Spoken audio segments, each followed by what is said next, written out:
Okay, good morning. 7:39, so we'll wait another minute because I'm sure Tad will be here any second. He's setting the record for never being here on time, which is something to be proud of. He's unique.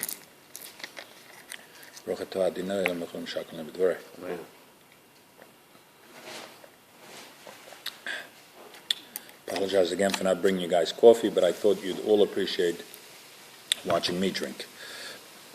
Enjoy. Thank you. Good morning, Rabbi Adler. Okay, so yesterday we were talking about, by the way, Benny, did you notice something similar between Ari and me? Your beer? No? Talit. Yours is black, yours is blue. Yeah, but it's just about the same. Bought at the same time, same price, same station. How much you paid for it? I can't tell you because I gave it to him for a gift. So afterwards I'll tell you that I paid $71, but I can't tell you now. So yesterday we talked about that when we did the Siyum HaShas, what is more significant than finishing the Shas, then more significant than that is that we're right away, the next day, starting it again, all over again. Because we never really finish Torah. You know, we can complete a cycle of something. It only means, and the word cycle itself is indicative that it's going to be renewed. Like a bicycle, like a wheel. The same thing as when you finish the Torah. Same thing, finish the Torah, exactly. Benny brings out that on Simchas Torah, we finish the last portion, Zos HaBrocha, and right away, the next Aliyah, we don't wait till the next week, we right away start Bereshis again. Now,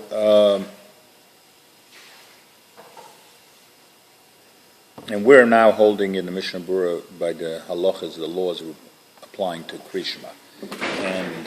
And as I also said yesterday, that Shas, you familiar with the word Shas? Shas is the Talmud. Okay. The event was called the Siyum HaShas, the completion of the Shas. Another word for Talmud, Shas is an acronym, and I spoke about that word yesterday. So I won't repeat it, but you can watch it on YouTube, what the word Shas means. Okay. The first thing that the Shas begins, it asks the question, from what is the time, from when do we say Krishma? Krishma is Shema Yisrael Hashem Elokeinu Hashem Echad. We say that twice a day. We say it in the evening and we say it in the morning. And the Gemara, the Talmud, the Mishnah, some of those words are interchangeable, ask the question, what is the appropriate time to say that? So it's interesting that you can, right away, there are two questions you should ask. Could you imagine somebody has never learned anything, doesn't know about anything, because he's now opening up the Gemara for the first time, and it asks, from when, what is the appropriate time to read Krishma? You have to say why we say Krishma. Right. Like, how do you even know you have to say Krishma? It's like, can you imagine I ask you, when is the appropriate time to eat string beans? You have to eat string beans? Who said you have to eat string beans? Same thing. How do you know you have to read Krishma? So why are you asking what time something is? You know, I'll ask you, what time this afternoon is the big event? What big event? So you have to tell me. First, how do we know? How do we know? So this is an obvious kasha. It's so obvious that that's the first thing that after the Mishnah comes the Gemara that it asks that question. The other question that is obvious and asks that we start. When is the appropriate time to say Krishma of night? Later on, it talks about when do we say Krishma. What time is the Krishma in the morning? So how come it starts with the night? So you're going to tell me that because in the Jewish cycle, The evening comes first before the day. So that's obviously the first answer and the most appropriate answer. But a more significant answer is that if you look at the Krishma itself, and I urge all of you to read the Krishma, especially the first portion, word by word, my father used to say. I read it word by word.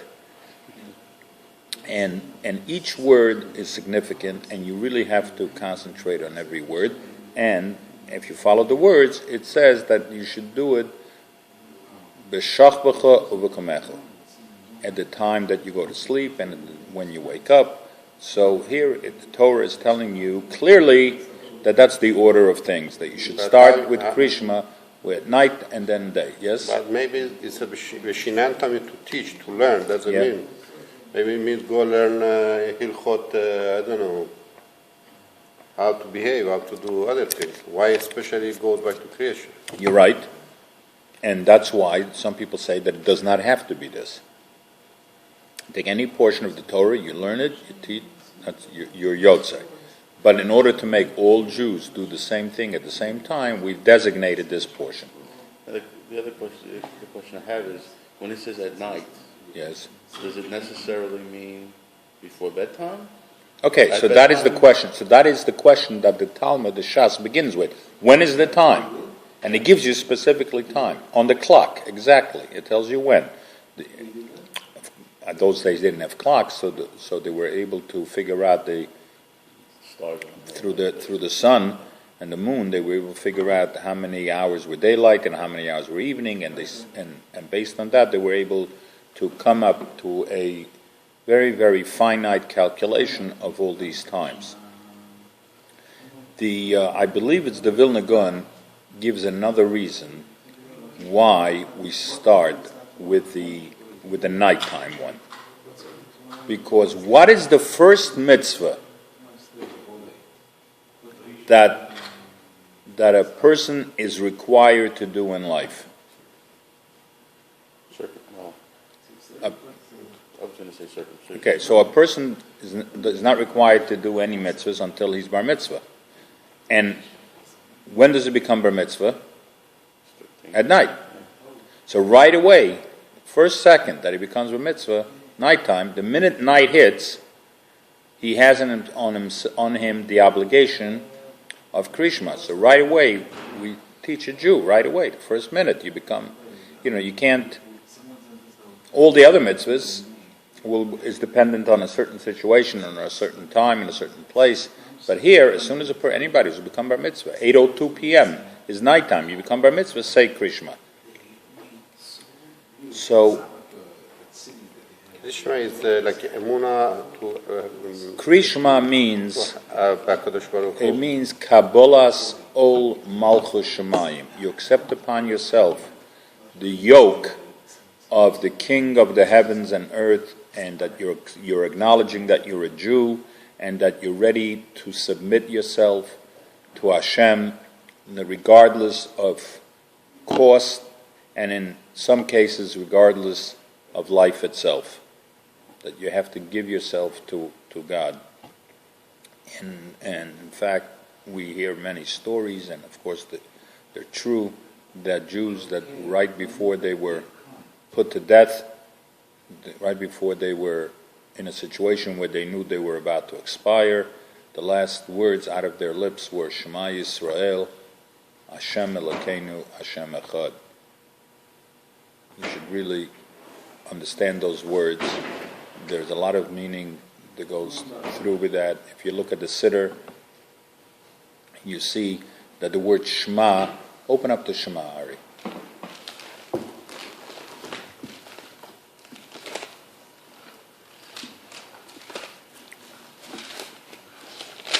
Okay, so you'll notice that the last letter of Shema is an ayin. Okay? Mm-hmm. And which is large. Yep. And the last letter of the last word, echad, is a daled. Yep. Okay? So those two letters are ayin daled, which means aid, witness. So this phrase is a witness that that we're witnessing that God is the one and the only one in the world. Who's witnessing? We are witnessing. We are saying witness. We are testifying that God is the world, is the King of the world, and the and His oneness. We are witnessing, or we are pronouncing. It's the same. That's why the $9 bill. Yeah. Well, you may have another reason. No, I mean, Yeah. In fact, what do you think the holiest prayer is in davening? What's your name again? I remember. Chaim Wolf. Chaim Wolf. And his last name. Chaim Wolf. Where are you from? Same. You were here before once, no? Yeah. Yeah. We spoke maybe before. Yeah. So I like what is? There's only one part of davening where the halacha is that absolutely you must stand. Anybody have an idea? No, the Lacha Shmoneh. No. I mean, you should stand, but there's one that it's very Nagdishah. it's imperative that we stand. Nagdishah. And that is Aleinu L'Shabeach. At the end of davening, where we praise Hashem, anybody know who wrote Aleinu L'Shabeach?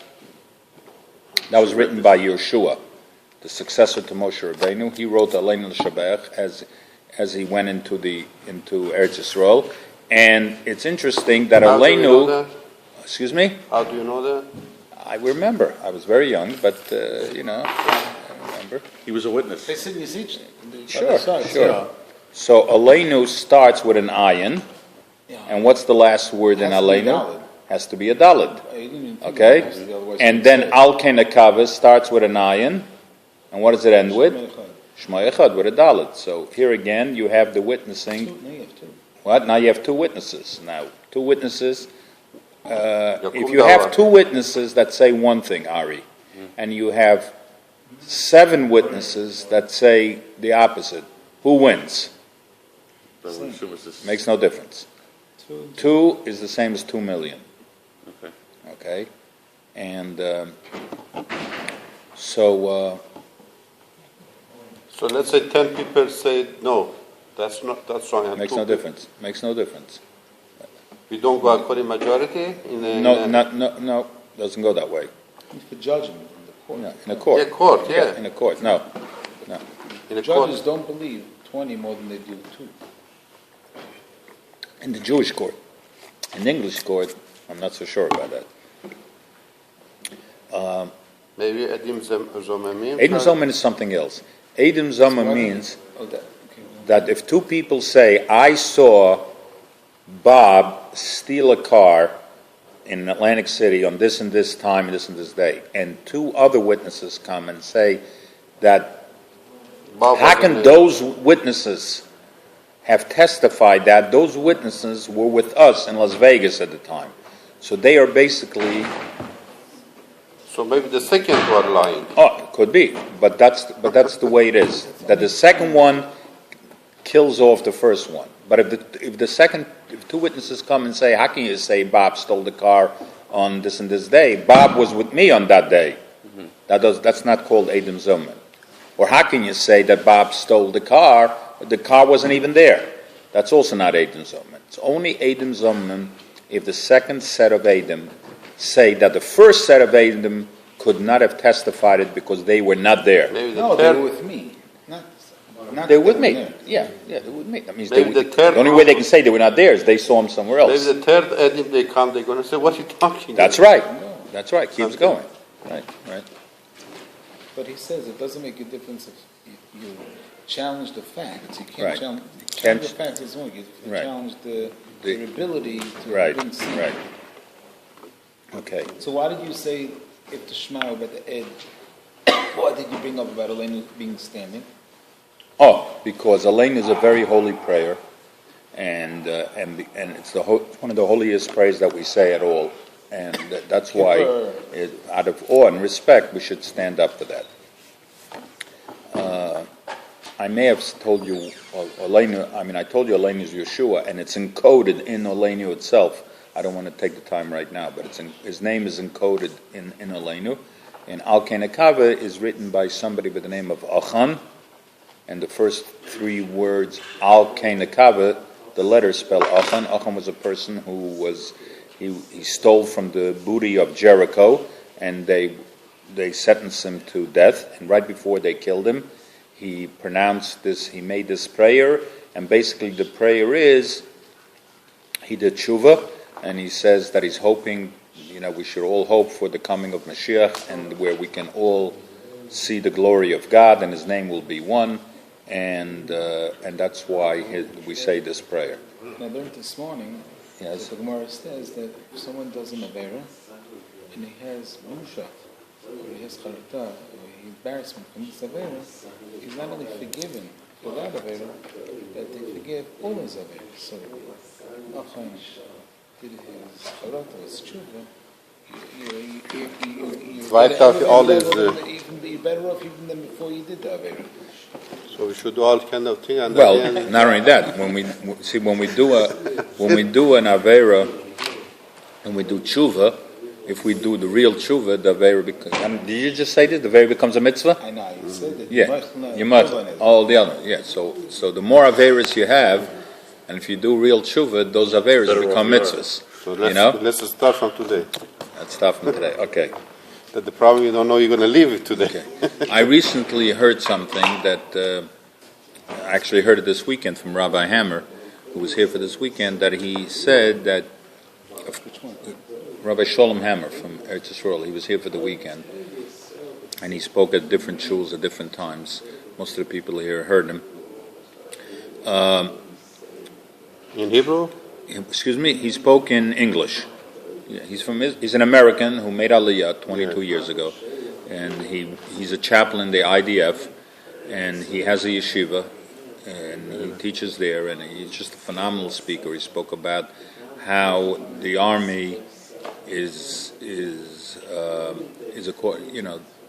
Torah in the army, and the way there are hundreds and hundreds of students that actually get a lot of ruchnius, a lot of spirituality, and a lot of holiness from even in the army, or in spite of the army and because of the army. And what you have to think about when you go and you're fighting for your country, what should be. The goal is not just to kill off Arabs, but to actually enhance the purpose of the world and the purpose of what Hashem put us here. Yesterday or 2 days ago, I asked the question that people should come to me and tell me what they think their purpose in life is. So I'm going to ask it again today, and maybe we'll discuss it. I would like to hear from you why you think you were put on this planet. For those that do not live on this planet, we'll have a separate shiur. You have to go to too? Yeah. So what I heard from Rabbi Hammer is, morning Shalom, good to see you. Yes, your contribution is already put into effect. There are people already wearing it as we're speaking. Yes. Excuse me? So far we're good, but I'll let you know. In fact, it's so pretty, I'm wearing one myself. Yeah, but we have tefillin also. So he said that, from Krishma, it talks about Vishnantam Levanecha, that we should teach our sons Torah and everything, but he spoke about the importance of really, with your children, that you should, what's just as important, and sometimes even more important, is to talk to them about just, first of all, in general, just try to have a good relationship with your children. And a loving parent goes a long way to making sure that your children go on the right track. And I just wanted to add this one thing, that it says Vishnantam Levanecha, but what's the words right afterwards? V'dibarta bam. You should talk to them. Don't make yourself unavailable to them. Okay, thank you, and we'll continue this. I forgot to say that today is Wednesday, August 8th. Okay, have a good day, everybody.